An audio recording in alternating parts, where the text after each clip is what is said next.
প্রচারে দেখা গেছে। বিজেপির বড় বড় সব নেতাদের সাথে তাদের ছবি রয়েছে, আমার কাছে ছবি আছে, আমি দেখাতে পারি আপনার। পুরো তাই স্টেট স্পন্সার। এরা চায় না বিরোধী রাজনৈতিক দল থাকুক, বিরোধী রাজনৈতিক দলের নেতারা বেঁচে থাকুক, প্রাণে মারতে চায়।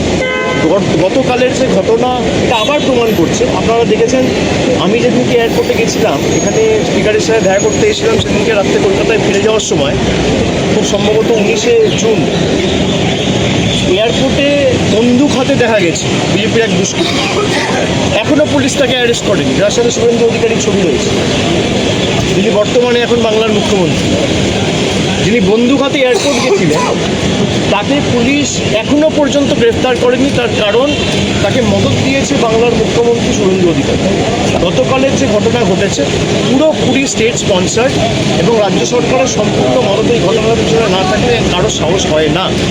যে ফুটেজগুলো গাড়ি থেকে রেকর্ড করা হয়েছে, পিছনে যেভাবে মানে এলো পাথারি, ইট, পাটকেল, কাদা এসব ছোড়া হয়েছে, এরা চায় না কোনো রাজনৈতিক দল কোনো কর্মসূচি করুক। আমাদের কোনো মিটিংয়ের পারমিশন দিচ্ছে কেন? এত ভীত সন্ত্রস্ত কেন? এত ভয় কিসের? দল ভাঙানির খেলা করেছেন, তৃণমূল কংগ্রেসের এমপিদের ভাঙিয়েছেন, এমএলএদের ভাঙিয়েছেন।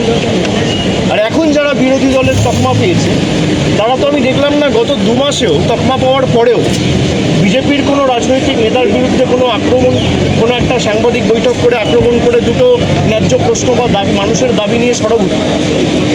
তারা আক্রমণ করছে তৃণমূল কংগ্রেসকে, তারা আক্রমণ করছে মমতা বন্দ্যোপাধ্যায়, তারা আক্রমণ করছে আমাকে, তারা আক্রমণ করছে এখনও যারা তৃণমূল কংগ্রেসকে ভালো করে ভালোবেসে দলটা করছে তাদের।